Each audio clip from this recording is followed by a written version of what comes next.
Le cercle RH, le débat d'actu pour parler du CDI jeune. Alors, moi, j'avais couvert quand j'étais jeune journaliste le CPE. Ça me rappelle quelques souvenirs. Il y a 20 ans, quand j'étais encore jeune. Et ça a créé le même tollé, les mêmes débats. On va en parler avec mes invités. Est-ce que c'est une fausse bonne idée, une vieille bonne idée Je ne sais pas. Véronique Reilsout est avec nous. Bonjour Véronique, Bonjour. très heureux de vous accueillir. Présidente de Backbone Consulting. Et vous avez toujours sous petit carnet vos notes pour nous éclairer aussi sur comment on réagit les Français au moment de ce débat qui a pris très très vite. À vos côtés, Philippe Silberzan. Bonjour Philippe, professeur EM Lyon Business School. On démarrait le débat avant le débat puisqu'on parlait des bullshit jobs de ces jeunes qui parfois dans certaines écoles de commerce peinaient aussi à rentrer dans l'entreprise avec l'IA qui est en train de grignoter les emplois. Et avec nous, Mehdi Kossanel Agi, avocat en droit social. Merci, et je crois que c'est la première fois que vous venez sur le plateau. C'est la première fois. De Smart Job, sur ce plateau. Bien En tout cas, c'est un vrai plaisir de vous accueillir. Plaisir partagé. Véronique, juste pour se rappeler la particularité de ce CDI 2.0, il pourrait, je mettrais plutôt pourrait, être rompu sans motif pendant les premières années de contrat, avec une indemnisation croissante en lien avec l'ancienneté du salarié en cas de rupture. Donc ça, c'est l'avocat qui va répondre, mais comment on réagit les Français qui ont peut-être des jeunes en emploi ou en recherche d'emploi? Dans les Français, il y a les... Donc, il y a les jeunes, les moins jeunes, les chefs d'entreprise. Bon, chaque catégorie a réagi de façon différente, mais globalement, il y a une forme d'unanimité pour dire que ça s'appelle une vieille, fausse, bonne idée. D'accord. Donc, voilà, on a déjà gagné du On temps. a répondu à ma question. Ensuite, pourquoi ? Parce que les jeunes, ils le décrivent comme 2 ans de période d'essai, c'est un peu compliqué pour se construire. Qu'au bout de 6 mois, quand vous prenez un stagiaire, vous commencez à avoir une idée quand même de la réalité de sa capacité à apprendre et à s'organiser. Donc 6 mois, c'est déjà pas mal. Et puis, par ailleurs, il y a quelque chose chez les jeunes où, dans leur conversation, ils sont étonnés du fait que l'apprentissage ne soit pas plus une solution prônée, en particulier, comme nous vivons dans un monde où il n'y a pas forcément beaucoup de frontières, eh bien on se compare assez facilement. Est-ce que c'est pour se rassurer ? Je ne sais pas, mais en tout cas, on se compare. Et en particulier, les jeunes Suisses expliquent combien le fait d'être un apprenti, ça n'est pas dévalorisant, voire même plutôt très valorisant. Et en France, c'est pas encore le cas, alors que l'apprentissage est une façon d'apprendre en ayant une logique de transmission du savoir et de l'expérience. Qui marchait très bien. Qui fonctionnait très bien, mais qui était plutôt... plus d'argent. Non, mais c'était souvent associé à des métiers manuels. Et pas à l'origine, moins à des métiers intellectuels. Et puis surtout, on est en face d'une génération qui souvent se sent stigmatisée. On parle souvent de la santé mentale des jeunes. Oui, il n'y a pas d'emploi. Oui, les entreprises ne leur ouvrent pas toujours les portes, mais ils ont aussi une réalité d'un manque de confiance en eux, de stigmatisation perpétuelle. Et si on vous dit 2 ans pour être confirmé, ça ne va pas vous aider à vous sentir en confiance et à donner le meilleur de vous-même. On a plein de sujets posés sur la table par Véronique, Mehdi et Philippe, mais l'alternance, ça marchait très bien. Le MEDEF utilise l'argument, et moi j'ai lu la conférence de presse, j'ai essayé de relire, l'argument utilisé par le patron du MEDEF le 28 janvier au siège du MEDEF, c'était de dire que ça se destinait aux NEET, c'est-à-dire ceux qui n'avaient ni emploi, ni formation, les 1,5 million de jeunes. L'alternance ? Non, le sujet du CDI jeune. C'était quoi, un argutie, ou parce que j'ai eu le sentiment que c'était un peu fallacieux comme argument? D'abord, il faut reconnaître le mérite d'avoir posé le débat, parce qu'on a quand même une partie de la population dont personne ne se préoccupe. Donc je dirais qu'à minima, on pose enfin le débat sur la table. On abandonne une partie de la jeunesse. Plus d'1,5 million de jeunes. Voilà, quand même. donc c'est quand même colossal. Des jeunes qui sont sans perspective aucune, avec des souffrances économiques et psychiques qui sont bien décrites. Clairement. Donc il faut se féliciter d'abord que ce débat-là se posait. Après, est-ce que c'est la bonne réponse ? Là, effectivement, c'est en question parce que on est dans une tradition bien française on fait un système compliqué qui crée plein de problèmes. Et plutôt que le résoudre, on va rajouter des rustines qui vont résoudre quelques problèmes et en créer encore plus d'autres. Et là, c'est vraiment cette logique. Donc, comme souvent, ça part d'un bon sentiment, c'est déjà bien, mais on sait que l'enfer est pavé de bons sentiments, et ça n'est pas mais une solution. Vos étudiants, mettons les pieds dans le plat. On découvre aujourd'hui que certains étudiants de Stanford, auparavant, ils étaient embauchés, ils mettaient le pied à Stanford, ils avaient un emploi. Là, aujourd'hui, on voit des études qui arrivent des États-Unis, on voit qu'ils mettent 2 mois, 3 mois, 6 mois, que les grandes entreprises Stanford. Alors, l'EM Lyon, j'imagine qu'ils sont tous embauchés avec des très bons professeurs. Mais on voit quand même qu'il y a des difficultés, même pour ces jeunes qui ne sont pas des NEET. Alors, des jeunes pour la première en fois, rupture. effectivement, on a des diplômés qui ont des taux d'emploi inférieurs à des non-diplômés, des plus faiblement diplômés. Donc ça, c'est un vrai retournement qui, en soi, pose question. Peut-être qu'on a une surdiplomation, la fabrique d'élite excessive. Ça, c'est un vrai sujet. Mais je dirais qu'en termes de priorité, c'est quand même ces fameux NEET, c'est-à-dire ceux qui sont vraiment là sans aucune perspective, parce que quelqu'un qui est diplômé, qui va rencontrer des difficultés parce que peut-être le À diplôme terme, n'était il pas bon. trouvera. Voilà, globalement, c'est pas les plus mal lotis, même s'il faut pas sous-estimer la difficulté que ça représente. On a pu s'endetter, etc. Donc là, il y a un vrai sujet qui est aussi un sujet de société parce qu'on a une surdiplomation, alors surtout en France, mais en termes, je dirais, d'urgence et d'importance sociale, c'est quand même effectivement ceux qui sont sous-qualifiés. Mehdi Kossanel agit avocat en droit social. Là, on voit quand même dans la particularité de ce fameux CDI jeune, CDI 2.0 comme il était appelé dans les médias, qu'on peut rompre le contrat sans motif.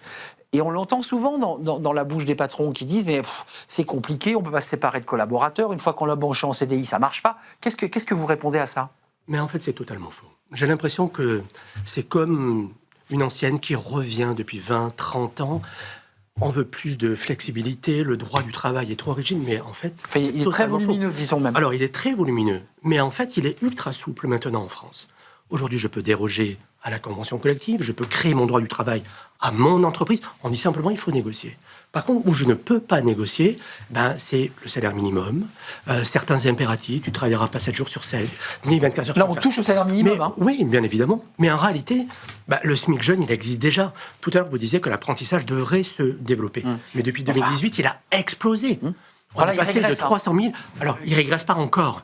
Il régresse pourquoi? Parce que il régresse parce que j'allais dire les exonérations patronales et l'aubaine financière, elle est en train de baisser. Et c'est ça en fait qu'on s'aperçoit, c'est qu'elle est en train de baisser pour les apprentis qui sont bac plus 3, bac plus 4, bac plus 5. Mais les bac plus 2, ça existe toujours. Voilà. Exactement. Et donc, effectivement, ce CDI jeune, ça n'a aucun sens. Par contre, ce que vous disiez... Non, mais il soulevait un point, Philippe, intéressant, c'est l'espèce de surdiplomation des gens qui viennent avec des diplômes d'école de commerce, puis finalement qu'on n'arrive pas à caser. C'est ça le sujet qui est posé par le MEDEF. Parce que le vrai sujet, en réalité, c'est pas simplement les diplômes, c'est aussi le savoir-être. Il y a probablement, au XXe siècle, au début du XXIe siècle, quand on apprenait un métier, on avait certaines compétences techniques, intellectuelles, mais on apprenait aux côtés de personne de maître, en quelque sorte. Exactement. Quel que soit le nom, on a appris comme ça. En vrai, aujourd'hui, c'est devenu beaucoup plus intangible. Véronique veut prendre la parole, mais Philippe, un mot sur cette question de l'alternance, parce que, ok, elle existe toujours, mais on voit que les exonérations ont baissé, l'aubaine fiscale, enfin l'intérêt a baissé, et on voit bien qu'aujourd'hui, ça marche beaucoup moins, que les jeunes galèrent à trouver leur alternance. Comment vous l'expliquez? C'est juste un problème de déficit? Parce qu'on nous l'a vendu il y a 3 ans, comme le Saint des Saints, ça cartonnait. Alors, c'est une super réforme, sauf qu'elle a principalement bénéficié au haut diplôme, au diplôme de l'enseignement supérieur, qui, encore une fois, sont ceux qui ont le plus de chances de trouver quelque chose, et ceux qui auraient dû être la cible prioritaire, encore une fois, les sous-qualifiés, ceux qui ont du mal, parce qu'ils n'ont pas nécessairement le capital social, enfin, encore une fois, les moins privilégiés, qui auraient vraiment dû être la cible de ça, en ont très peu profité. Donc, ce retour en arrière qu'on a va effectivement probablement affecter les études supérieures, mais l'effort doit porter principalement l'apprentissage. C'est une des grandes idées, c'est une idée extrêmement puissante qui peut être une partie de la solution. Et de l'entreprise. Voilà, donc on en connaît les vertus, mais il doit être dirigé en priorité sur ces cibles-là. Véronique Reilsoud, qu'est-ce que vous en pensez de ça? Parce que je vous sens plus hésitante sur le... D'abord, l'apprentissage et l'alternance, ça n'a pas les mêmes qualités, les mêmes vertus. L'alternance, il y a un sujet de subvention, mais il y a surtout un sujet de la réalité de l'entreprise. Avoir quelqu'un qui n'est pas tout le temps là, qui va s'absenter, alors selon les écoles, c'est... 15, une semaine, 3 semaines. C'est pas toujours très clair, ça se négocie, c'est compliqué. C'est les écoles en plus. Oui, c'est ça, donc c'est plus compliqué et ça convient pas forcément à des métiers, justement, pour les hauts diplômés, parce que on leur demande d'être très engagés dans l'entreprise et on va pas dire là, c'est la semaine où je peux pas m'engager parce que donc c'est un peu compliqué en termes d'organisation et en plus accessoirement ça ne touche pas les fameux NEET puisqu'il faut être dans une école, donc ça ne fonctionne pas.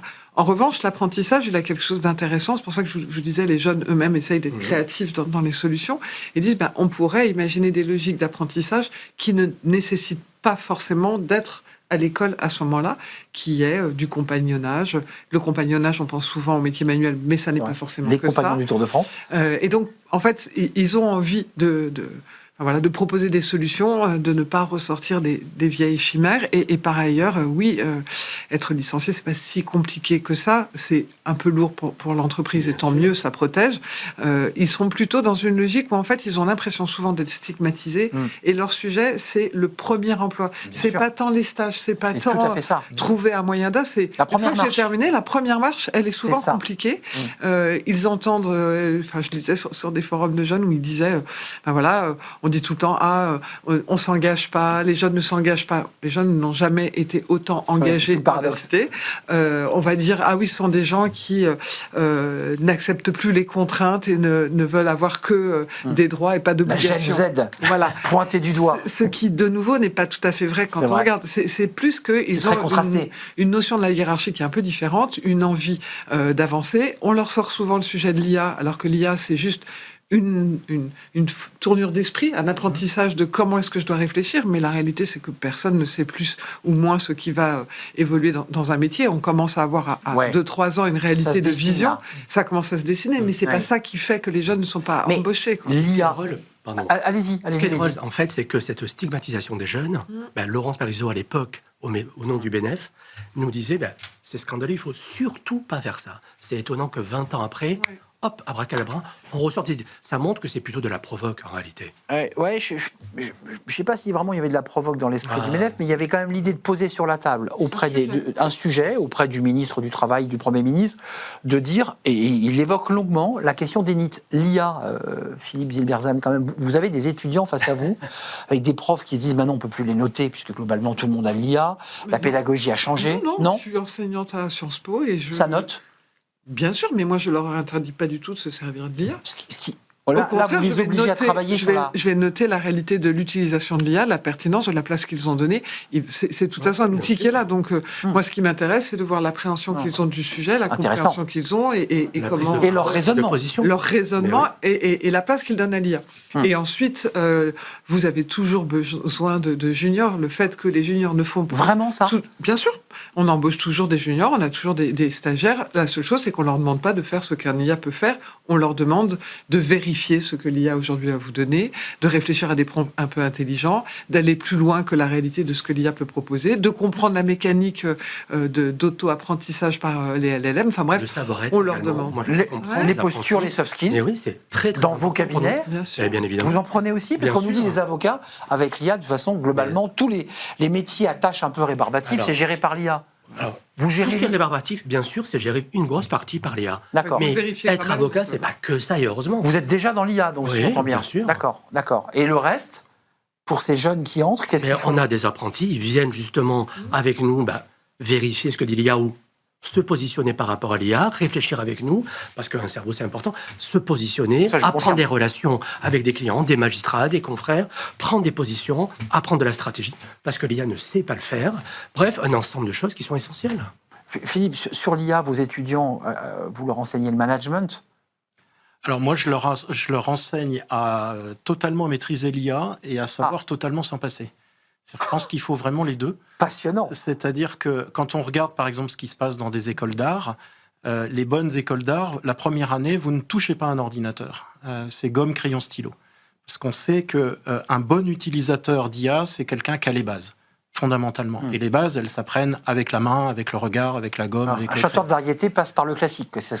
On apprend des gammes, rien ne change. Donc, et une fois que vous avez les bases de votre métier, vous serez un meilleur utilisateur de l'IA. C'est-à-dire que vous ferez de meilleurs prompts, vous évaluerez mieux les résultats, et vous saurez quand utiliser ou ne pas utiliser l'IA, qui sont un peu les trois grandes... Vous leur apprenez l'esprit critique sur l'IA, une forme de philosophie autour de ça. Alors, oui, c'est surtout, c'est comme un outil, c'est-à-dire que moi, je peux prendre un marteau, et si je me débrouille mal, ça finit sur mon doigt. Donc, je dois apprendre à utiliser le marteau, savoir ce qu'il fait, ce qu'il ne peut pas faire, savoir comment je l'utilise, etc. C'est donc un outil, alors très sophistiqué, mais ça reste un outil.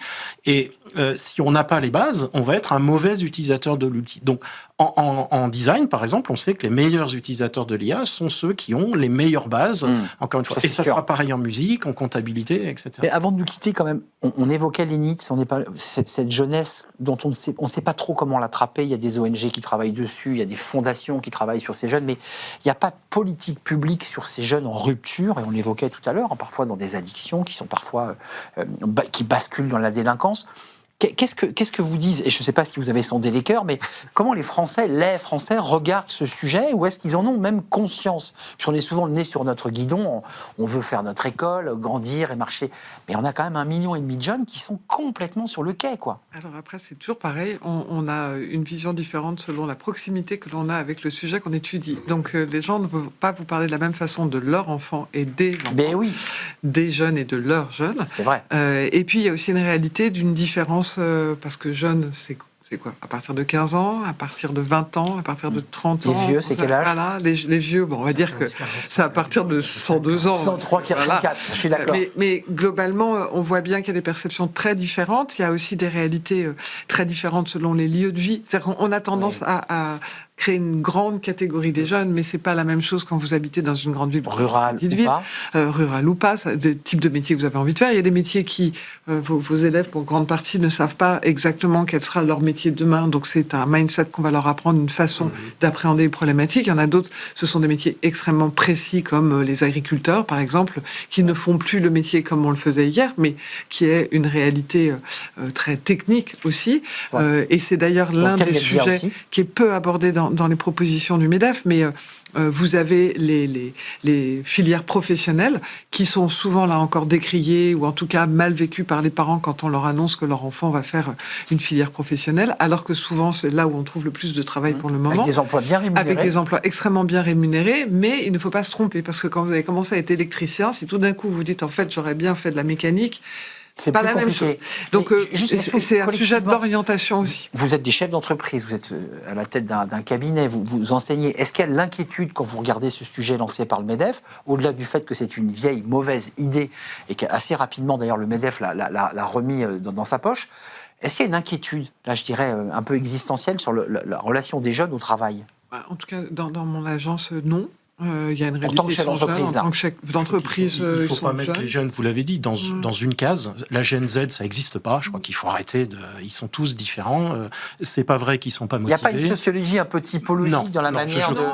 Je suis aussi administratrice de l'Institut de l'engagement et on voit que les jeunes sont très variés, ont des modalités d'engagement très variées. C'est intéressant. Donc en fait, il y a une réalité. Les jeunes, ils ont envie de travailler. C'est plus par moment un décalage. J'ai l'impression qu'on ne parle pas tous des mêmes jeunes, parce que les NEETs, en fait, ce sont ceux qui n'ont même pas eu de CAP, pas eu de BPE. Et les grandes orientations, ils réclament des apprentissages. Des politiques publiques, c'est justement, tout le monde est d'accord, même les économistes, disent qu'en fait, il y a un mauvais problème qui a été traité. On parle de l'apprentissage de l'alternance. Pour ceux qui sont déjà un peu dans un système là-dessus. Oui, je suis d'accord. Mais en réalité, c'est l'orientation en soi qu'il faudrait réformer. Le vrai problème, c'est une très très longue politique. C'est pas dans 2 ans qu'on aura des résultats. Donc ça veut dire que ces jeunes, très très long. Ce 1,5 million de jeunes dont on ne sait plus quoi faire, on va pas régler le problème dans un mandat présidentiel. Parce qu'on ne sait plus quoi faire. Mais sous prétexte qu'on ne va pas le résoudre immédiatement, on ne va jamais le résoudre. C'est un peu le problème. C'est-à-dire que ça devient. On s'y attelle jamais. Comme c'est compliqué, on se dit on va essayer de trouver un fixe rapide sous forme d'une espèce de gimmick, comme on sait tellement bien faire en France, avec un plan, 3 mesures et puis un petit peu de subvention avec de l'argent qu'on n'a pas. Et une fois de plus, on aura rejeté. Alors peut-être qu'effectivement c'est une mauvaise idée, mais on n'a rien à la place, et donc on va tous rejeter la mauvaise idée, on va rien faire, parce que il faudrait investir, etc., il faudrait travailler, et comme c'est pas une mesure phare, on va laisser passer. Il existe quand même des contrats d'orientation où justement les NEETs, on les récupère. Le vrai problème, c'est que ça ne touche pas son public. Et je m'autorise à penser que c'est ça le vrai problème. Et en plus, personne ne le connaît. Et c'est un coût très élevé quand même d'accompagner. Mais quand on regarde, parce que les fameux NEETs s'expriment, eux, ils ont envie de contrats d'apprentissage. Ils ont bien compris qu'ils étaient sortis du système, mais ils ont envie. Ils sont un peu perdus face aux démarches à effectuer. Argument, je le redis, parce que le MEDEF a été quand même brocardé sur cette mesure il y a 10 jours, qui a déjà disparu de l'actualité. Au final, elle posait quand même ce sujet de la place de ces jeunes 18-25 sortis des écrans et qui sont désinsérés. Et il va falloir un jour qu'on s'en occupe et qu'on en fasse d'ailleurs un débat sur Smart Job. Je ne sais pas si on réglera le problème, mais il faudra en débattre.